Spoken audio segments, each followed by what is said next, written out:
Salary پر hotel کے manager کی job ملنا میری خوش قسمتی نہیں، میرے منہ پہ ایک عدد چپیڑ تھی۔ میں گھر پہنچتے ہی ابا پہ برس پڑا۔ ابا، میں نے انجینئرنگ میں ٹاپ کیا ہے، MBA نہیں کیا۔ کیا میں نے اتنی محنت اس لیے کی تھی کہ آج کسی لڑکی کے ہوٹل کا مینیجر بن جاؤں؟ وہ میری بات پر اور بھی زیادہ غصے میں لال پیلے ہو گئے۔ پڑھ لیا نا جو پڑھنا تھا، لیکن اب کماؤ، اور کمانے کے لیے اگر مینیجر کی پوسٹ پر بھی زیادہ تنخواہ مل رہی ہے تو اس میں حرج ہی کیا ہے؟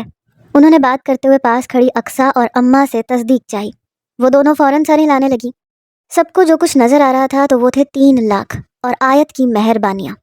میں نے تعصب سے تینوں کی طرف دیکھا۔ میری سوچ آپ لوگوں سے کبھی نہیں مل سکتی، نہ ملے بھائی سوچ ہماری تم سے۔ آج سے پہلے کچھ اپنی سوچ پہ ہی کرتے آئے ہو سب۔ تم یہ نوکری کرو گے، بس فائنل ہے یہ بات۔ ابا نے 2 ٹوک فیصلہ سنایا اور کوٹ تھامے اندر کی طرف بڑھ گئے۔ اماں ابھی بھی میری طرف دیکھ رہی تھیں۔ میں نے ایک انٹرنیشنل کمپنی میں اپلائی کیا ہوا ہے، وہاں اگر جاب ہو گئی تو یہ 3 لاکھ اس کے آگے کچھ بھی نہیں ہوں گے۔ اماں اور اقصیٰ چپ کھڑی ہونک بنی مجھے دیکھ رہی تھیں۔ میں نے غصے سے پاس رکھی کرسی کو ٹانگ ماری۔ میں خود ہمدانی کو جواب دے کے آؤں گا کہ مجھے یہ نوکری نہیں کرنی ہے۔ میں نے اونچی آواز میں اپنا فیصلہ سنایا اور باہر نکل گیا۔ وہ منہ ہاتھ دھو کے میرے پیچھے پڑی تھی، اس لیے صبح ٹھیک 8 بجے اپوائنٹمنٹ لیٹر لے کے وہ ہمارے گھر میں موجود تھی۔ میں سب کو لاؤنج میں بیٹھا چھوڑ کے گھر سے نکل آیا۔ رخ یونیورسٹی کی طرف تھا۔ کچھ ہی دیر بعد میں یونیورسٹی کی کینٹین میں صبور کے سامنے بیٹھا تھا۔ اس نے جو مجھ سے پوچھا تھا اس کا جواب دینے کے بعد پتہ نہیں وہ کیا سوچتی۔ وہ اب مجھے مستصفرانہ انداز میں گھور رہی تھی۔ پھر چند سیکنڈ کے بعد اس نے پھر سے سوال دہرایا، ہادی، کیا وہ ابھی بھی بچپن کی طرح تمہیں دیکھتی ہے؟ میں نے گہری سانس باہر انڈیلی اور اس بات میں سر ہلاتے ہوئے کہا، ہاں، بلکہ بچپن میں اس کے دیکھنے میں صرف دوستی کی چاہ نظر آتی تھی، لیکن اب کچھ اور بھی ہے۔ کچھ اور مطلب؟ اس کے گلے میں اٹکتی پھانس اور چہرے کی بدلتی رنگت واضح تھی۔ میں نے محبت سے اس کی طرف دیکھا۔ صبور، پاگل مت بنو، وہ مجھے ایسے دیکھتی ہے، میں نہیں۔ میرے دل میں اس کے لیے کچھ بھی نہیں ہے، تم جانتی ہو۔ مجھے اس سے عجیب سی نفرت ہے۔ یہ عجیب سی نفرت ایک دن عجیب سی محبت میں بھی تو تبدیل ہو سکتی ہے۔ وہ روحان سی ہوئی، غزالی آنکھوں میں تیرتی نمی واضح تھی۔ میں نے مسکراہٹ کو گہرا کیا۔ اعتبار کرو مجھ پہ۔ اعتبار نہیں کرو گی تو سب بکھر جائے گا۔ اس نے آنکھوں کے نم کونوں کو دبایا، پھر نروٹھے پن سے چہرہ موڑ کے بولی، تم پہ بہت اعتبار ہے، لیکن اس امیر زادی پہ نہیں ہے۔ وہ ایک جست میں میرے 3 سال میں سینچے ہوئے خواب رون دے گی۔ مجھے اس کی تکلیف کا احساس تھا۔ میں جانتا تھا وہ مجھ سے بہت محبت کرتی ہے، لیکن اس کے دل کے خوف کو میں کیسے مٹاتا؟ صبور، محبت کوئی چیز نہیں ہے جسے خرید لیا جائے۔ یہ احساس ہے، جذبہ ہے جو اللہ دلوں میں ڈالتا ہے، اور وہ جذبہ میرے دل میں اللہ ڈال چکا ہے۔ میں تمہارا ہوں۔ وہ کچھ دیر یوں ہی میری طرف دیکھتی رہی، پھر گہری سانس لیتی سیدھی ہوئی۔ تم اس جاب سے انکار کر دو۔ ہاں، کر رہا ہوں نا۔ میں اس ٹی ہمدانی کو خود کہہ کے آؤں گا کہ میں آپ کی دی ہوئی جاب نہیں کرنا چاہتا۔ بہت شکریہ آپ کی اس عنایت کا، میں نے پرجوش لہجے میں کہا تو وہ مسکرا دی۔ اور تم فکر نہ کرو، میں بھی جاب کروں گی، ہم مل کر ان کا احسان اتار دیں گے، وہ پرجوش لہجے میں کہتی ہوئی مسکرا رہی تھی۔ وہ مسکرائی تو میری جان میں جان آئی۔ میں جذب سے لب بھینچے سر اس بات میں ہلا گیا، بس اب تاج ہمدانی کی جاب اس کے منہ پہ مارنی تھی۔ میں پچھلے 3 دن کے انتظار کے بعد آج ہمدانی ہاؤس آیا تھا، کیونکہ مجھے ہمدانی کے پی اے نے بتایا تھا کہ وہ بدھ کو لاہور میں ملیں گے۔ گھر آ کر میں پچھلے 4 گھنٹے سے اس کے آفس کے سامنے ویٹنگ روم میں بیٹھا تھا۔ جب بھی پوچھنے جاتا تو گارڈ دروازے کے باہر ہی روک کے کہتا کہ اندر میٹنگ چل رہی ہے۔ اب 5واں گھنٹہ چل رہا تھا اور میرے صبر کی انتہا ہو چکی تھی۔ میں اپنی جگہ سے اٹھا، چور نظروں سے گارڈ کی طرف دیکھا۔ وہ سر جھکائے بیٹھا تھا۔ میں تیز تیز قدموں سے تقریباً بھاگتا ہوا گارڈ سے پوچھے بنا اندر گھس گیا۔ گارڈ اوئے اوئے کرتا میرے پیچھے بھاگا، لیکن تب تک میں اندر کھڑا پھٹی پھٹی آنکھوں سے سامنے کا منظر دیکھ رہا تھا۔ اندر وسیع و عریض آفس تھا، جس میں اس وقت 10 سے 12 اونچے ڈیل ڈول کے وحشی سے آدمی اسلحے سمیت کھڑے تھے، جن میں سے 2 نے ایک ادھیڑ عمر شخص کو گھٹنوں کے بل بٹھا رکھا تھا اور ایک نے اس کے سر پہ بندوق تانی ہوئی تھی، جبکہ تاج ہمدانی اس کے بال پکڑ کر اس کے پیٹ میں پوری قوت سے ٹانگے مار رہا تھا۔ اس آدمی کے چہرے سے رستا خون تاج ہمدانی کے ہاتھوں پہ لگا ہوا تھا۔ مجھے دیکھتے ہی ایک دم سے ساکن ہو کے مجھے دیکھنے لگا۔ گارڈ ہانپتا ہوا اندر داخل ہوا۔ یہ کیسے اندر آیا؟ ہمدانی نے گرج کے گارڈ سے پوچھا۔ گارڈ کانپنے لگا۔ سر، بنا پوچھتے بھاگتے ہوئے اندر آیا ہے، ابھی لے جاتا ہوں باہر، اس نے شرمندہ لہجے میں کہا اور میرا بازو تھاما۔ نہیں، اب رہنے دو یہیں، تم جاؤ، تاج ہمدانی نے اسے جانے کے لیے کہا اور پھر مجھے نظر انداز کر کے پھر اس بوڑھے شخص پہ جھکا. کہہ دینا اپنے بیٹے سے دنیا میں ایسا کوئی کونا نہیں جہاں میری پہنچ نہ ہو. کتنی دیر چھپ کے بیٹھے گا؟ وہ بوڑھا شخص ہاتھ جوڑنے لگا. صاحب معاف کر دیں, بس ایک دفعہ معاف کر دیں, میرا بیٹا ایک ایک پائی لٹا دے گا. مجھے اپنی روح فنا ہوتی ہوئی محسوس ہوئی. اس بوڑھے شخص میں مجھے ابا نظر آنے لگے. لٹانا تو اسے پڑے گا, نہیں تو سارے کا سارا حساب تیری بوڑھی ہڈیوں سے لوں گا. تاج ہمدانی غرایا, پھر ایک جھٹکے سے اس کے بال چھوڑ کے سیدھا ہوا. ساتھ کھڑے شخص نے جلدی سے اسے رومال پکڑایا. اس کی ہڈی پسلی ایک کر کے اس کے گھر کے آگے پھینکاؤ, بس سانس باقی رہنی چاہیے تاکہ یہ اپنے بیٹے کو پیغام دے سکے. اور سر اس کا کیا کرنا ہے؟ ان میں سے ایک نے میری طرف اشارہ کیا. تاج ہمدانی نے مجھے خون خوار نظروں سے گھورا اور پھر اس شخص کی طرف دیکھا. کچھ نہیں, یہ اپنا ہی بچہ ہے, اسے ساتھ لے جانا. میری جان لرز کے رہ گئی. وہ چند قدم چل کے میرے پاس آیا اور پھر پیشانی پہ بل ڈالے کہنے لگا, کیا کرنے آئے تھے؟ میری حالت اتنی خراب تھی کہ آواز کہیں حلق میں گھٹ گئی. وہ جوائننگ کب سے ہے؟ لیٹر پہ ڈیٹ نہیں لکھی. میں نے گڑبڑا کے اس وقت جو سجھائی دیا بول دیا. سیٹھ تاج ہمدانی نے مجھے گھور کے دیکھا اور پھر کہا لگا کے ہنسنے لگا. اس کے ساتھ ہی تاج ہمدانی کے گنڈے بھی پورے دانت نکال کے ہنسنے لگے. مجھے وحشت سی ہوئی, دل چاہا یہاں سے بھاگ جاؤں, پر ایسا کر نہیں سکتا تھا کیونکہ میرے کندھے پر سیٹھ ہمدانی کا بھاری بھرکم ہاتھ دھرا تھا. یہ سب کا وحشی کہکہوں کا دور ختم ہوا تو ہمدانی ایک دم سے خوفناک حد تک سنجیدہ ہو کے میرے چہرے کے قریب ہوا. برخوردار, اس اتنی سی بات پہ تم نے جو میری پرائیویسی خراب کر دی, اس کا کیا کیا جائے بولو؟ میں نے خوف سے ڈیلے گھما کے ارد گرد نگاہ دوڑائی تو سب اپنے ہاتھوں میں پکڑی بندوقیں اور چاقو گھماتے ہوئے مجھے ہی گھور رہے تھے, اور اب سب کے چہرے بھی تاج ہمدانی کی طرح سپاٹ تھے. میں کیا کہتا؟ الفاظ ختم تھے. اب تو بس دماغ خوف سے سائیں سائیں کر رہا تھا. ایک شریف آدمی کا بیٹا جس نے ساری عمر شرافت سے گزاری اور شرافت پلس عزت کمائی ہو, اس کا ان جیسے غنڈوں کے سامنے یہی حال ہوتا جو اس وقت میرا تھا. اے سی کی ٹھنڈک کے باوجود پسینے کے قطرے میری گردن اور ماتھے پہ چمک رہے تھے. سیٹھ تاج ہمدانی نے غور سے میری پیشانی پہ چمکتے پسینے کے قطرے دیکھے اور پھر میرے کان کے قریب سرگوشی کی. یہاں کی کوئی بھی بات اگر باہر نکلی تو میں تمہارا ایک ڈیتھ لیٹر ضرور ایشو کروں گا, اور اس پر جوائننگ ڈیٹ بھی ہوگی. وہ پیچھے ہوا, شیطانی انداز میں مسکرایا اور میرے گال تھپ تھپا کے باہر نکل گیا. میں ایسے جمع کھڑا تھا کہ ہل نہیں سکا, اور میرے سامنے وہ لوگ اس ادھیڑ عمر شخص کی ہڈی پسلی ایک کر رہے تھے, اور پھر میری آنکھوں کے سامنے اسے گھسیٹتے ہوئے وہاں سے لے گئے. سب جا چکے تھے اور میں سکتے میں کھڑا تھا جب گارڈ نے آ کر میرا کندھا تھپ تھپایا. چلو, شو ختم ہوا, بنا ٹکٹ کے سب دیکھ لیا تم نے. ہادی ہادی ہادی, یہ نام تو جیسے میری زندگی کا محور بنتا جا رہا تھا. وہ جتنا مجھ سے دور بھاگ رہا تھا, میرے اندر اسے پانے کی طلب بڑھتی جا رہی تھی. میں اس کے لیے اتنا کچھ کر چکی تھی اور کر رہی تھی. اس کی بہن کو کروڑوں کی مالیت کا گھر اور گاڑی دی. اس کی بہن کے سسر کو یہ سب کچھ کرنے کے لیے اور منہ بند رکھنے کے لیے کروڑوں روپے دیے تھے. اسے اس کی حیثیت سے زیادہ تنخواہ کی نوکری دی تھی. اور کیا چاہتا تھا وہ؟ میں تو اس دن یہ سمجھ رہی تھی کہ جب میں یہ اپائنٹمنٹ لیٹر لے کے اس کے گھر جاؤں گی تو وہ ہنستا ہوا میرا استقبال کرے گا, لیکن وہ تو اپنے گھر سے ہی نکل گیا. آخر اسے کس بات کا اتنا زوم ہے؟ میں ابھی بھی لان میں بیٹھی یہی سب کچھ سوچ رہی تھی جب نانا ابھی کی آواز عقب سے سنائی تھی. وہ آیا تھا آج میرے آفس میں نے چونک کے ان کی طرف سوالیہ نظروں سے دیکھا. ہادی کی بات کر رہا ہوں. بڑی اکڑ میں آیا تھا اور بنا اجازت اندر چلا آیا. بہت ہی کوئی ill mannered انسان ہے. نانا ابھی سگار جلاتے کہہ رہے تھے, پھر میرے سامنے والی کرسی پہ بیٹھ گئے. میں نے کوئی جواب نہیں دیا, دل ویسے ہی بوجھل تھا. آخر کیا چاہتا ہے یہ لڑکا اب؟ نانا ابھی نے سگار کا کش لگا کر میری طرف دیکھا. یہی تو میں بھی نہیں جانتی, لیکن شاید مراد گروپ آف انڈسٹریز کا بڑا زوم ہے اس کو. میں نے بجھے سے لہجے میں وضاحت دی. تو یہ زوم بھی توڑ دیتے ہیں. نانا ابھی نے پرسکون انداز میں سگار کا کش لگایا. میں نے چند سیکنڈ یوں ہی ان کی طرف دیکھا, پھر اداسی سے کہا, کیا میں ہمیشہ یوں ہی اس کے پیچھے بھاگتی رہوں گی؟ نانا ابھی نے میری اداس صورت کو دیکھ کر نفی میں سر ہلایا. تم نہیں بھاگ رہی, وہ بھاگ رہا ہے, اور وہ جن راستوں پہ بھاگ رہا ہے ہر راستے کی منزل تم ہو.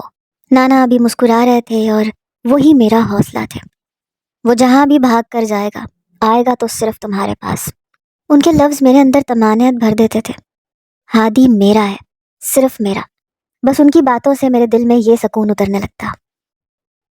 میں گھر واپس تو آ گیا لیکن ایک عجیب سے خوف اور وحشت نے مجھے گھیر لیا. بار بار میرے سامنے وہ ادھیڑ عمر کا شخص، اس کا خون سے لت پت چہرہ نظر آنے لگتا. میں اسی پریشانی میں گھر کے چکر پہ چکر کاٹ رہا تھا کہ اقصیٰ نے کمرے کے دروازے پہ ہلکی سی دستک دی اور متوجہ ہونے پہ نروٹھے پن سے اطلاع دی. اقرا آپی اور رافع بھائی آئے ہیں، ہو سکے تو آ کے مل لو. اطلاع دیتے ہی وہ سنجیدگی سے وہاں سے چلی گئی. اس دن آیت سے ملے بنا گھر سے نکل جانے اور پھر جاب کے لیے راضی نہ ہونے پہ سب گھر والے مجھ سے خفا خفا سے تھے. بقول ان سب کے میں گھر آئی روزی کو لات مار رہا ہوں، لیکن میں ان کو کیسے سمجھاتا کہ میں نوکری کرنا چاہتا ہوں، غلامی نہیں. میں نے شیشے میں اپنا چہرہ دیکھا جس پر بری طرح سے 12 بج رہے تھے. رگڑ کے منہ پہ ہاتھ پھیرا، دونوں ہاتھوں کو بالوں میں برش کی طرح چلایا اور کمرے سے باہر نکل آیا. وہ لوگ لاؤنج میں ہی بیٹھے تھے، شاید کچھ دیر پہلے ہی آئے تھے. میرے وہاں پہنچتے ہی اقرا اپنی جگہ سے اٹھی اور آ کے میرے گلے لگ گئی. میں نے اس کے سر پہ ہاتھ پھیرا جبکہ رافع بھی اپنی جگہ سے اٹھا اور سر جھکائے قریب آ گیا. ہادی پلیز مجھے معاف کر دو، میں اپنے والدین کی ضد کے آگے مجبور تھا. میرا یقین کرو مجھے کسی چیز کا لالچ نہیں تھا. وہ شرمسار سا ایسے کہہ رہا تھا جیسے پتہ نہیں کتنے من بوجھ تلے دباؤ. میں نے لب بھینچ کر سر ہلایا لیکن دل تو یہی سوچ رہا تھا کہ اب کیا فائدہ یہ سب کہنے کا، جو ہونا تھا وہ تو ہو چکا. میں یوں ہی خاموش سا کچھ دیر سب میں بیٹھا رہا، پھر اپنے کمرے میں آ گیا. میں صبور کو کال کرنے کے بارے میں سوچ ہی رہا تھا کہ عقب سے اقرا کی آواز سنائی دی. میں اندر آ سکتی ہوں کیا؟ میں چونک کے مڑا اور اسے بنا اجازت دیے یوں ہی خفا سا بیڈ کے کنارے پہ سر جھکا کے بیٹھ گیا. وہ میرے پاس آ کر میری ہی طرح سر جھکا کے بیٹھ گئی. ہم دونوں بہن بھائیوں کی خوب بانڈنگ ہوا کرتی تھی. ہر دکھ سکھ کے ساتھ ہی ایک دوست کی طرح کا تعلق تھا. میں نے کبھی نہیں سوچا تھا کہ میں اس کی شادی میں نہیں ہوں گا. ہم دونوں کے درمیان چھائی خاموشی چند منٹ قائم رہی. پھر اقرا دھیمے سے لہجے میں بولی، میں جانتی ہوں تم مجھ سے بہت پیار کرتے ہو، لیکن تم یہ کیوں بھول جاتے ہو کہ میں بھی تو تم سے اور بابا سے بہت پیار کرتی ہوں. میں نے نگاہیں ترچھی کیے اس کی طرف دیکھا اور اکھڑے سے لہجے میں کہنے لگا، خوش ہو اپنی خوشیوں کو قربان کر کے. رافع بہت اچھے ہیں ہادی. اس نے میرے بازو پہ ہاتھ رکھے اپنے شوہر کی طرفداری کی. میں نے ناک چڑھا کے سر جھٹکا تو روحان سی ہو گئی. ہادی میں سچ کہہ رہی ہوں، بلکہ وہ کیا سب گھر والے بہت اچھے ہیں. کوئی نہیں اچھا، صرف تم اچھی ہو سمجھی، اسی لیے تمہیں وہ لالچی لوگ بھی اچھے لگ رہے ہیں. میں نے دانت پیس کے غصے سے کہا. نہیں ہادی ایسا نہیں ہے، پتہ نہیں کیوں لیکن کچھ تو عجیب ہے. مجھے ایسے لگتا ہے ان لوگوں نے جو کچھ بھی کیا وہ کسی کے پریشر میں آ کے کیا، خود یہ لوگ ایسا نہیں چاہتے تھے. میں نے چونک کر اس کی طرف دیکھا. وہ نگاہیں چندھی کیے مزید بتا رہی تھی. مجھے ان کی چند باتوں سے ایسا شک ہوا. کن باتوں سے؟ میرے کان کھڑے تھے اور اب میں پوری دلچسپی سے اس کی بات سن رہا تھا. رافع اور اس کے گھر والے اکثر اکیلے میں کچھ باتیں کرتے ہیں، جب میں جاتی ہوں تو فوراً خاموش ہو جاتے ہیں. ایک دن میں نے کچھ سنا. رافع اپنے ابو سے جھگڑ رہے تھے، کہہ رہے تھے کہ آپ نے کسی کے دباؤ میں آ کے میری زندگی تباہ کر دی. میں اپنی بیوی سے نظریں ملا کے بات نہیں کر سکتا. میری پیشانی پر پر سوچ بل پڑے. کس کے دباؤ میں آ کے کیا یہ سب؟ یہ تو میں نہیں جانتی. اور رافع اس سلسلے میں بات ہوتے ہی منہ پھیر لیتے ہیں، کہتے ہیں اس ٹاپک پہ کوئی بات نہیں کرو. اقرا نے اداس سی صورت بنائے بتایا، لیکن تم پتہ کرو چکر کیا ہے. یہ خطرے کی بات بھی ہو سکتی ہے. جو لوگ آج پریشر دے کے ایسا کروا سکتے ہیں کل کو کچھ اور بھی ہو سکتا ہے. اپنا بہت دھیان رکھنا. میں نے اس کے سر پہ ہاتھ رکھ کے اسے سمجھایا، جبکہ اس کی باتوں سے میرا ذہن الجھ کے رہ گیا تھا. وہ تو اپنے گھر جا چکی تھی لیکن میں بار بار اسی کی باتوں کو سوچتا رہا. میں اقرا کو مزید کسی پریشانی میں نہیں دیکھ سکتا تھا. نانا ابھی نے صحیح کہا تھا، اس کے دونوں پر کاٹ دو، دیکھنا تمہارے ہی پاس آئے گا. میرے نانا سیٹھ تاج ہمدانی تھے. ہم نے بھی کوئی کچی گولیاں تو نہیں کھیلی تھیں کہ ہادی ہمیں یوں دھوکہ دے کے خود مراد انڈسٹریز میں جاب کر لیتا.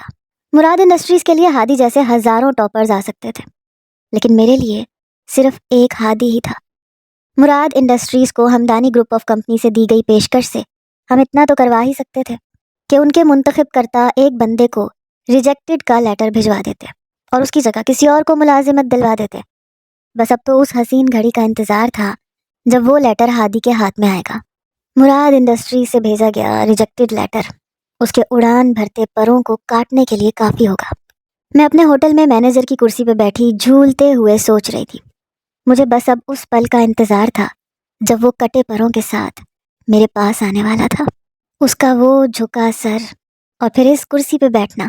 میں نے مسکرا کر محبت سے کرسی کے ہتھوں پہ ہاتھ پھیرا۔ ابھی کچھ دنوں بعد وہ یہاں بیٹھا ہوا کرے گا۔ میں کرسی پر سے اٹھ کھڑی ہوئی اور تصور میں اسے اس کرسی پہ بیٹھا دیکھنے لگی۔ خوابوں کا چکنا چور ہونا کسے کہتے ہیں مجھے آج پتہ چلا تھا۔ میں مراد گروپ آف انڈسٹریز کا ریجیکٹڈ لیٹر تھا میں شکست خوردہ سا بیٹھا تھا، اور میرے سامنے بیٹھی صبور مجھ سے زیادہ پریشان لگ رہی تھی۔ ہم آج پھر سے یونیورسٹی کی کینٹین میں بیٹھے تھے۔ ایسے کیسے ہو سکتا ہے ہادی؟ تمہیں تو اتنی امید تھی، اور انٹرویو بھی تو اتنا اچھا ہوا تھا، وہ روحان سے لہجے میں پوچھ رہی تھی۔ میں اسے ایسے سوال کا کیا جواب دیتا جس کی مجھے خود سمجھ نہیں تھی۔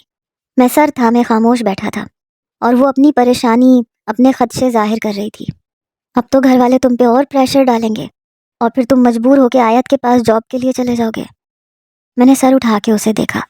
وہ رو دینے کو تھی، جیسے میں آیت کے پاس جاب کے لیے نہیں جاؤں گا بلکہ میری اس سے شادی ہو جائے گی۔ صبور، میں نہیں جاؤں گا، اگر جانا ہوتا تو کل ہی چلا جاتا۔ تم ایک دفعہ سیدھا سیدھا انکار کیوں نہیں کر دیتے؟ وہ اب غصے میں کہہ رہی تھی، ایسے جیسے میں جان بوجھ کے سب کچھ کر رہا ہوں۔ انکار ہی کرنے گیا تھا یار، بتایا تو ہے کیا ہوا تھا وہاں۔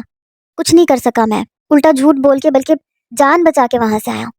پر تم پریشان نہ ہو، اب وہ انٹرنیشنل کمپنی کی کال کا انتظار ہے مجھے پوری امید ہے وہاں میری جاب ہو جائے گی، میں نے سر کو جھٹکتے ہوئے بتایا۔ وہ ابھی بھی خفا سی اپنی انگلیوں کو آپس میں چٹک رہی تھی۔ ہلکے گلابی جوڑے میں وہ ہمیشہ کی طرح سادگی کا پیکر بنی بیٹھی تھی۔ مجھے وہ اس انداز میں بھی بہت اچھی لگ رہی تھی، اتنی اچھی کہ میں اس لمحے اپنی ساری پریشانی بھلائے مسکرا دیا۔ اب ایسے مایوس ہو جاؤ گی تو کیا کروں گا بھلا؟ میں نے مسکراہٹ دبائے محبت سے دیکھتے ہوئے کہا۔ اس نے خفا سے نگاہیں اٹھائیں، میری نگاہوں میں دیکھنے لگی۔ تم آیت کو جا کے انکار کیوں نہیں کرتے؟ تم اسے کہہ دو صاف صاف کہ تم یہ نوکری نہیں کرو گے۔ صبور کا ایسا کہنا تھا کہ میرے ذہن میں جھماکا ہوا۔ یہ خیال مجھے کیوں نہیں آیا پہلے؟ در حقیقت تو یہ سب آیت کا کیا دھرا تھا۔ میرے ذہن میں وہ منظر گھوم گیا جب آیت اپنے نانا کے قریب ہو کے میری جاب کی بات کر رہی تھی۔ ہاں، تم نے ٹھیک کہا، مجھے آیت کو ہی منع کرنا چاہیے۔ وہ جو اداس سی بیٹھی تھی ایک دم سے کھل کے مسکرا دی۔ مجھے اس کی مسکراہٹ دیکھ کے سکون مل گیا۔ میں اب آیت سے بات کرنے کے بارے میں سوچنے لگا، کیوں نہ اس سے صبح ہوٹل میں ہی ملا جائے۔ میں نے یہ سوچ کے صبح ہوٹل جانے کا ارادہ بنا لیا، اور پھر مسکرا کے صبور کی طرف دیکھا۔ ڈونٹ وری، میں صبح جاؤں گا۔ وہ میرے سامنے میرے آفس یعنی اپنے ہونے والے آفس میں کھڑا تھا، لیکن جیسا میں نے سوچا تھا ایسا تو کچھ بھی نہیں تھا۔ اس کے پر کٹے نہیں تھے، بلکہ وہ تو اس سے بھی اونچی اڑان کی بات کر رہا تھا۔ اس کا چہرہ سپاٹ تھا اور لہجہ روکھا تھا۔ آیت، میں یہ جاب نہیں کر سکتا۔ میں اس کی بات پہ چونکی، چہرہ پھیکا پڑ گیا۔ کیوں، تمہیں تنخواہ کم لگ رہی ہے تو میں نانا ابھی سے بات کرتی ہوں۔ میں نے فوراً جواز تلاش کیا، لیکن وہاں وہ تو اپنی بات پہ ڈٹا ہوا تھا۔ نہیں آیت، ایسی بات نہیں ہے، تم سمجھ نہیں رہی۔ میں انجینئر ہوں، مجھے اسی فیلڈ میں جاب کرنی ہے۔ تو کیا تمہاری نظر میں ایسی کوئی جاب ہے؟ انکل تو بتا رہے تھے مراد انڈسٹریز نے تو تمہیں… میں ابھی بات کر ہی رہی تھی جب اس نے میری بات کاٹ دی۔ میں نے انٹرنیشنل کمپنی میں بھی اپلائی کیا تھا، انٹرویو بہت اچھا ہوا تھا، مجھے امید ہے وہاں میری جاب ہو جائے گی، سیلری پیکیج بھی اچھا ہے۔ وہ تو دھماکے پہ دھماکہ کر رہا تھا۔ میرے اندر میرے سارے خواب کرچی کرچی ہو رہے تھے، لیکن میں نے ضبط سے لب بھینچے اور پھر جبراً مسکرائی۔ Okay, as you wish, best of luck. میں نے ہاتھ آگے بڑھایا، اس نے صرف انگلیوں کو تھاما اور مصنوعی مسکراہٹ چہرے پہ سجائی۔ Thank you. وہ آیا اور چلا بھی گیا۔ میری 3 لاکھ کی جاب میرے منہ پہ مار کے وہ جا چکا تھا، اور میں خالی ہاتھ بیٹھی تھی۔ میں نے مٹھیاں بھینچ لیں، غصے اور تذلیل کے احساس سے میرے دماغ کی نسیں چٹکنے لگیں۔ میں نے فون اٹھایا، نانا ابھی کا نمبر ملا کے کان سے لگایا۔ وہ اسلام آباد میں تھے۔ فون اٹھاتے ہی میں نے بھاری لہجے میں کہا، نانا ابھی آیت بات کر رہی ہوں۔ میں گھر آ کے خود کو ہلکا پھلکا محسوس کر رہا تھا۔ اتنی سی بات تھی اور میں اتنا پریشان تھا۔ میں نے فون نکالا، صبور کا نمبر ملایا اور کان سے لگاتا چھت پہ چڑھ گیا۔ آج اتنے دنوں کے بعد ہم دونوں نے خوشگوار موڈ میں بات کی تھی۔ وہ بھی بہت ریلیکس ہو گئی تھی۔ مجھے صبور سے بات کرتے کرتے 2 گھنٹے گزر گئے۔ جب اقصیٰ اوپر آئی، وہ کچھ پریشان سی دکھائی دے رہی تھی۔ میں نے فون بند کیا اور سوالیہ انداز میں اسے گھورا، بھائی اماں نیچے بلا رہی ہیں، آ کے دیکھو تو کیا ہوا ہے۔ پچھلے 2 گھنٹے سے لائٹ بند تھی، میں نے اب دیکھا تو باقی تو پورے محلے میں ہے۔ جب کچن میں اماں کھانا بنانے گئیں تو گیس بھی بند تھی، باقی سب کی تو آ رہی ہے۔ میں نے حیرت سے اس کی طرف دیکھا۔ اچھا کچھ دیر بعد کال کرتا ہوں۔ صبور کو پھر سے فون کرنے کا کہا، فون بند کیا، جیب میں رکھا اور بھاگتا ہوا اس کے ساتھ نیچے آ گیا۔ سارا گھر گھپ اندھیرے میں ڈوبا ہوا تھا۔ اماں کچن کے دروازے میں موم بتی جلائے پریشان حال کھڑی تھیں۔ ابا شاید گھر پہ نہیں تھے۔ میں نے فوراً علی کو کال ملائی، ہاں یار میری طرف بائک لے کے آنا ذرا، ہماری لائٹ اور گیس اچانک چلی گئی اور ابا بھی گھر پہ نہیں ہے۔ اس نے آنے کی حامی بھری اور میں جا کے مین سوئچ بورڈ کو دیکھنے لگا۔ پھر باہر نکلا، سارے گھر روشن تھے۔ واقعی لائٹ پیچھے سے بند کی گئی تھی اور محلے میں صرف ہمارے گھر کی ہی لائٹ بند تھی۔ میں واپس گھر آیا، ابا کو فون ملانے لگا۔ وہ آفس سے آج لوٹے ہی نہیں تھے، ٹائم تو کافی ہو گیا تھا۔ ہادی بیٹا یہ کیا مسئلہ ہے؟ لائٹ اور گیس اکٹھے چلی گئی؟ بل جمع کروائے تھے نا؟ اماں میرے سر پہ کھڑی سوال پہ سوال کر رہی تھیں۔ میں ابا کو بار بار فون ملا رہا تھا۔ اتنے میں علی بائک کی چابی تھامے اندر آیا۔ السلام علیکم چچی، بل جمع کروائے تھے؟ اس نے بھی آتے ہی پیشانی پہ بل ڈالے وہی سوال دہرایا۔ میں نے جھنجھلا کے سر اٹھایا۔ ہاں یار اس معاملے میں کبھی کوتاہی نہیں کی، اور اگر نہ بھی جمع ہوئے ہوں تو ایک ماہ پہ تو بجلی نہیں کٹ جاتی نا؟ میں نے بالوں میں ہاتھ پھیرتے ہوئے کہا، پھر ابا کا نمبر ملا کے کان سے لگایا۔ اس دفعہ تیسری گھنٹی پہ انہوں نے فون اٹھا لیا۔ ہیلو ابا، کہاں ہیں آپ؟ میں نے پریشان لہجے میں پوچھا۔ اس سے پہلے کہ میں انہیں گھر کے حالات کے بارے میں بتاتا، وہ پریشان لہجے میں گویا ہوئے۔ ہادی بیٹا یہاں آفس میں میرے ساتھ ایک مسئلہ بن گیا ہے۔ کیا مطلب؟ کیسا مسئلہ ابا؟ بیٹا یہاں کچھ پیسوں کی ہیرا پھیری ہوئی ہے اور الزام مجھ پہ آ رہا ہے۔ تم اپنے چچا کو لے کے ادھر آفس پہنچو۔ میرے سر پہ تو جیسے آسمان آن گرا۔ ابا اتنے سالوں سے ایک نجی کمپنی میں ملازمت کر رہے تھے اور ایسا پہلے کبھی نہیں ہوا تھا۔ میں نے پریشان ہو کر اپنے ارد گرد کھڑے تمام نفوس کو دیکھا، پھر تیز تیز قدم اٹھاتا ایک طرف ہوا۔ ابا بالکل بھی پریشان نہ ہو، میں بس پہنچ رہا ہوں۔ میں نے فون بند کیا اور علی کی طرف دیکھا، جبکہ اماں اور اقصیٰ اب پھٹی پھٹی آنکھیں لیے مجھے دیکھ رہی تھیں۔ عابد چچا گھر پہ ہیں؟ میں نے انہیں کچھ بھی بتانے کے بجائے علی سے پوچھا۔ ہاں گھر پہ ہی ہیں۔ خیریت؟ تایا جان کہاں ہے؟ کیا ہوا ہے انہیں؟ علی پریشانی سے پیشانی پہ بل ڈالے میری طرف بڑھا تو اماں بھی اس کے ساتھ ہی تھی۔ ہادی کیا ہوا تمہارے ابا کو؟ اماں پریشان نہ ہو، آفس کا کچھ مسئلہ ہے، میں چاچو اور علی جا رہے ہیں، آپ اقصیٰ کو لے کے چچی کے پاس چلی جائیں، دیر ہو سکتی ہے۔ میں نے عجلت میں اماں کو تسلی دی اور علی کو باہر آنے کا اشارہ کرتا خود بیرونی دروازے کی طرف بڑھا۔ عقب سے اماں کی آوازیں ابھی بھی آ رہی تھیں، ہادی بات صحیح سے بتا کے جا، میرا دل ہول رہا ہے۔ میں نانا ابھی کو سب بتاتے ہوئے دلگیر تھی۔ میں نے گھر آ کے انہیں تفصیل سے کال کی تھی۔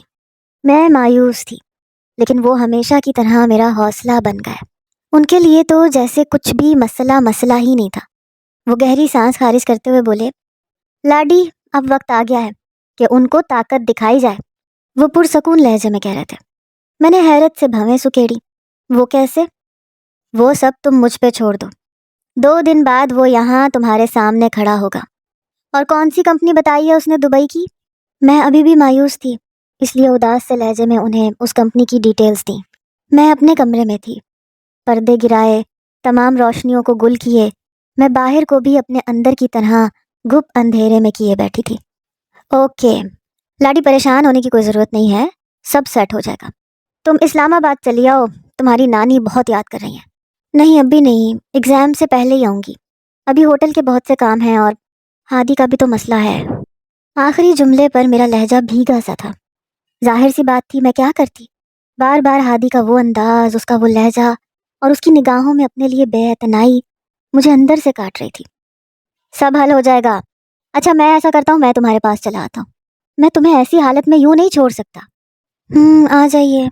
میں نے حامی بھری اور پھر فون بند کرنے کے بعد باہر ٹیرس پہ نکل آئی۔ ہمدانی ولاس کے اس وسیع و عریض لان پہ نگاہیں جمائے میں نے ٹھنڈی آہ بھری۔ میرے سنہری بال ہوا کے زور پہ اڑ اڑ کے میرے چہرے پہ اٹکھیلیاں کر رہے تھے۔ ہلکے ہلکے بادلوں نے شام کو حسین بنا دیا تھا۔ آج اگر میں اتنی اداس نہ ہوتی تو ضرور اس موسم سے لطف اٹھا رہی ہوتی۔ محبت بھی عجیب جذبہ ہے، یہ چاہے تو دنیا کی ہر چیز حسین بنا دے اور یہ چاہے تو ہر دلکش چیز کو بے رنگ کر دے۔ مجھے بھی کچھ بھی اچھا نہیں لگ رہا تھا۔ اگر کچھ اچھا لگتا تھا تو صرف ہادی، اس کی ہر ادا، بولنا، چلنا، دیکھنا، مسکرانا۔ میں کیسے اپنے دل کو پرسکون کرتی جو صرف ایک ہی رٹ لگائے بیٹھا تھا، ہادی چاہیے، بس ہادی چاہیے۔ بابا اپنی بیوی کے ساتھ باہر گھومنے گئے تھے، حالانکہ اس لمحے مجھے ان کی بہت ضرورت تھی۔ وہ مجھے شدت سے یاد آ رہے تھے، لیکن میں یوں فون کر کے انہیں ڈسٹرب نہیں کرنا چاہتی تھی۔ دوسری بیوی سے ان کے 2 بچے تھے، ایک بیٹا اور ایک بیٹی۔ وہ اپنی زندگی میں خوش تھے، مطمئن تھے، اور مما تو بہت دور جا چکی تھیں، اس دنیا کے سب جھمیلوں سے دور۔ وہ بھی مطمئن ہوں گی۔ آج مجھے دونوں بہت یاد آ رہے تھے، بہت زیادہ۔ میری آنکھیں نم تھیں، دل بوجھل تھا۔ میں نے آسمان کی طرف دیکھا اور آنکھیں سختی سے بند کر لیں۔ مجھے کمزور نہیں ہونا تھا اور نہ ہارنا تھا۔ مجھے ہر رشتے کی طرح ہادی کو نہیں کھونا تھا۔ میں نے رگڑ کر گال صاف کیے اور واپس اپنے کمرے میں چلی گئی۔ میں عابد چچا اور علی کے ساتھ بابا کے آفس پہنچا تو وہاں تو الگ ہی تماشا چل رہا تھا۔ لاکھوں کی ہیرا پھیری کا الزام ابا پر تھا، اور کمپنی کے مالک نے پولیس تک بلا رکھی تھی۔ ہم سب کے تو ہاتھ پاؤں پھول گئے۔ چچا نے بڑی منتوں سے ضمانت کروائی۔ ہم ابا کو لے کے گھر پہنچے۔ وہ رات ہم نے جیسے تیسے گزاری۔ صبح ہوتے ہی میں علی کے ساتھ وابڈا آفس نکل گیا۔ وہاں سے پتہ چلا کہ ہمارا پچھلے 3 مہینے کا بل جمع نہیں ہے، اس لیے بجلی کا کنیکشن ختم کر دیا گیا ہے۔ میں نے تمام رسیدیں دکھائیں تو اس نے مجھے اپنی طرف سے جاری کردہ رسیدیں دکھا دی جن میں بل کی ادائیگی نہیں ہوئی تھی۔ میرا تو سن کے دماغ گھوم گیا۔ ایسا ہی کچھ گیس کے بل کے ساتھ بھی تھا۔ میں دونوں جگہوں سے دھکے مار کے نکالا گیا، کیونکہ میں دونوں جگہوں پہ آپے سے باہر ہو گیا تھا۔ سمجھ سے باہر تھا آخر کو یہ ہو کیا رہا تھا۔ گھر آیا تو اماں ابا دونوں سر تھام کے بیٹھے تھے۔ اقصیٰ کو کالج سے نکال دیا گیا۔ کچھ ایسی بدتمیز لڑکیوں کے ساتھ اس کا نام جوڑا گیا جنہوں نے کسی ٹیچر کے ساتھ بدتمیزی کی تھی، جس کی وجہ سے ان لڑکیوں سمیت اسے بھی کالج سے نکال دیا گیا۔ اقصیٰ کا رو رو کے برا حال تھا۔ اس کا تو دور دور تک ان لڑکیوں کے ساتھ کوئی واسطہ ہی نہیں تھا جنہوں نے ٹیچر کے ساتھ بدتمیزی کی تھی۔ میں یوں ہونک بنا کھڑا تھا جب ابا نے میری سوچ کو نیا رخ دیا۔ ہادی، آیت بیٹی کو فون ملا۔ میں تو کب سے فون کر رہا ہوں لیکن وہ فون نہیں اٹھا رہی۔ ابا کا ایسا کہنا تھا کہ میرے ذہن میں جیسے ٹچ ٹچ کر کے ساری گرہیں کھلنے لگی، اور میں سر تھام کے وہیں کرسی پر ڈھہ گیا۔ میری نظروں میں آیت کا وہ مطمئن چہرہ اور اس کے وہ الفاظ گونج رہے تھے، okay, as you wish, best of luck. اس کے چہرے کی وہ پراسرار مسکراہٹ میری رگوں میں بہتے خون کی گردش بڑھا گئی۔ ابا اب کسی کاغذ پہ سے نمبر دیکھ کے فون ملا رہے تھے۔ میں نے کاغذ پہ غور کیا تو میرا اپوائنٹمنٹ لیٹر تھا۔ کسے فون کر رہے ہیں؟ میں نے گڑبڑا کے ان سے پوچھا۔ وہ چشمہ ناک کی نوک پہ رکھے بیٹھے تھے۔ چہرہ پریشانی کی وجہ سے زرد ہو رہا تھا۔ جس انسان پہ ایک ساتھ اتنے مسائل ٹوٹ پڑے اس کی حالت ایسی ہی ہوتی ہے جیسی اس وقت ابا کی تھی۔ وہ فون کان سے لگائے بیٹھے تھے۔ اماں بار بار اپنے آنسو پونچھ رہی تھیں۔ ان کا حال تو کل سے یہی تھا۔ ابا کی نوکری ختم تھی، اقصیٰ کو کالج سے نکال دیا گیا، بجلی، گیس اور پانی بند تھا۔ ابا، میں کچھ پوچھ رہا ہوں، کسے فون ملا رہے ہیں بار بار؟ میں نے جھنجھلا کے سوال کیا۔ انہوں نے غصے سے مجھے دیکھا اور الٹا سوال کر دیا، تو آیت بیٹی کے ہوٹل جانا شروع ہوا؟ میں ان کے سوال پہ بھونچ کا گیا۔ میں اب ان سے کیا کہتا کہ میں تو کل صبح اس کی نوکری اس کے منہ پہ مار کے آیا تھا، اور یہ سب مصیبتیں اسی کا نتیجہ ہے۔ میری چھٹی حص مجھ سے کبھی جھوٹ نہیں بولتی، اور اب تو جیسے میرے 24 طبق روشن ہو چکے تھے۔ ہاں جانتا ہوں 14 طبق ہوتے ہیں، لیکن میرے 24 روشن ہو چکے تھے۔ میں ابا کو کوئی بھی جواب دیے بنا اٹھا اور گھر سے باہر نکل گیا۔ اسٹیشن کے بوسیدہ سے بینچ پہ بیٹھا میں سگریٹ پھونک رہا تھا۔ ہاں تو اور کیا کرتا، ٹینشن سے اور گھر کے حالات سے دماغ پھٹ رہا تھا، اور اب تو شاید ابا کو پتہ بھی چل گیا ہوگا کہ میں کیا کارستانی سر انجام دے چکا ہوں۔ سارا دن باہر گزار کے جب میں گھر پہنچا تو تب ایک آخری امید کی کرن بھی بجھ چکی تھی۔ مجھے دبئی انٹرنیشنل کمپنی کی طرف سے ریجیکٹڈ اور naan eligible for this post کا ای میل آیا ہوا تھا، اور میں اس وقت کو کوس رہا تھا جب میں نے آیت کو اس کمپنی کے بارے میں بتایا تھا۔ میں نے دانت پیسے اور موبائل زور سے بیڈ پہ پٹک دیا۔ سر پھٹنے لگا تھا۔ ایسا لگ رہا تھا جیسے آیت نے مجھ پہ میری ہی زندگی تنگ کر دی ہو۔ میں سر تھامے یوں ہی بیٹھا تھا جب ابا دھاڑ سے دروازہ مارتے کمرے میں داخل ہوئے۔ میں نے چونک کے ان کی طرف دیکھا۔ اپنے موبائل کی ٹارچ جلائے وہ میری طرف آ رہے تھے۔ تم آیت سے کیا کہہ کے آئے ہو؟ وہ غصے میں بھرے مجھ سے پوچھ رہے تھے۔ میں نے نگاہیں چرائی۔ تم جانتے ہو اس وقت ہمیں آیت کی کتنی مدد کی ضرورت ہے، اور اس نے مجھ سے کہا ہے کہ انکل ہادی نہیں چاہتا کہ میں آپ کی کسی بھی طرح کی کوئی مدد کروں، اور وہ میری جاب ٹھکرا گیا ہے۔ میں اسی سمت میں دیکھتا رہا اور ابا پوری گرج چمک کے ساتھ مجھ پہ برستے رہے۔ اب بول، تو ہے اس قابل کہ یہ سب سنبھالے؟ کل سے بجلی، گیس نہیں، میری نوکری نہیں۔ وہ مجھ پہ غرا رہے تھے۔ میں ان کی بات کاٹ کے ایک جھٹکے سے اپنی جگہ پہ سے اٹھا۔ میں کروں گا جاب، میں آیت کو کرتا ہوں فون۔ میں نے فون اٹھا کے کال کی تو دوسری ہی کال پہ اس نے میرا فون اٹھا لیا۔ میں نانا ابی کے ساتھ بیٹھی ڈنر کر رہی تھی جب میرے موبائل پر چمکتے نمبر کے ساتھ ہادی کی تصویر بلنک کرنے لگی۔ یہ تصویر اقرا کی مہندی کی رات کی تھی۔ وہ کسی اور کی تصویر لے رہا تھا اور میں اس کی تصویر بنا رہی تھی۔ میں نے فون اٹھایا، ایک نگاہ نانا ابی پہ ڈالی۔ وہ کھانے میں مگن تھے۔ میں کرسی پیچھے کرتی ہوئی اٹھی اور فون کان سے لگا لیا۔ ہیلو، آیت اسپیکنگ، میں نے ایک ادا سے کہا۔ دوسری طرف وہ چند سیکنڈ خاموش رہا، پھر گلا کھنکارتا ہوا بولا، ہادی بات کر رہا ہوں۔ اوہ ہادی، کیسے ہو؟ میں نے مصنوعی حیرت ظاہر کی اور انتہائی لاپرواہی سے حال پوچھا۔ مجھے اس پہ یہ ظاہر نہیں کرنا تھا کہ میری حالت کیسی ہے۔ میں ٹھیک ہوں، مجھے تم سے کچھ کہنا ہے۔ کہو، میں نے نہایت نرم لہجے میں کہا اور آ کے لاؤنج میں رکھے کاؤچ پہ بیٹھ گئی۔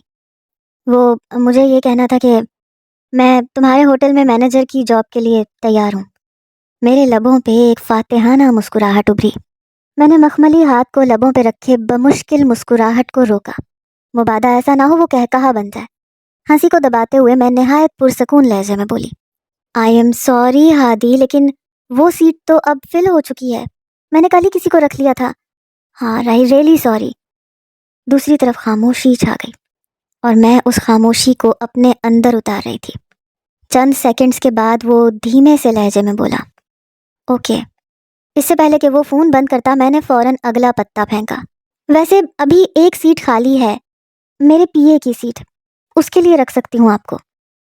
وہ کچھ دیر خاموش رہا، پھر گھٹے سے لہجے میں بولا، اوکے، تو میں صبح آ جاؤں؟ Yes of course. میں نے نہایت پرسکون انداز میں کاؤچ کی پشت سے سر ٹکایا۔ وہ کچھ جھجکتے ہوئے مزید بولا، وہ ابا نے آپ سے کچھ مسائل ڈسکس کیے تھے، ان کے بارے میں کوئی مدد ہو سکے تو۔ او ہاں، کیوں نہیں، ڈونٹ وری، میں نانا ابی سے بات کرتی ہوں، سب ٹھیک ہو جائے گا۔ اور آئندہ مجھے آپ کہنے کی ضرورت نہیں، تم کہہ سکتے ہو، after all we are cousins, میں نے جتایا۔ اوکے تھینک یو، تو میں صبح آتا ہوں۔ یا شور، میں نے مزے سے اس بات میں سر ہلایا۔ Okay bye. بائے، میں نے فون بند کیا۔ ایک گہری خوشگوار سانس باہر انڈیلی اور اپنی جگہ سے اٹھ کے گہری مسکراہٹ سمیت نانا ابی کی طرف بڑھی۔ آخر یہ خوشخبری انہیں بھی تو سنانی تھی۔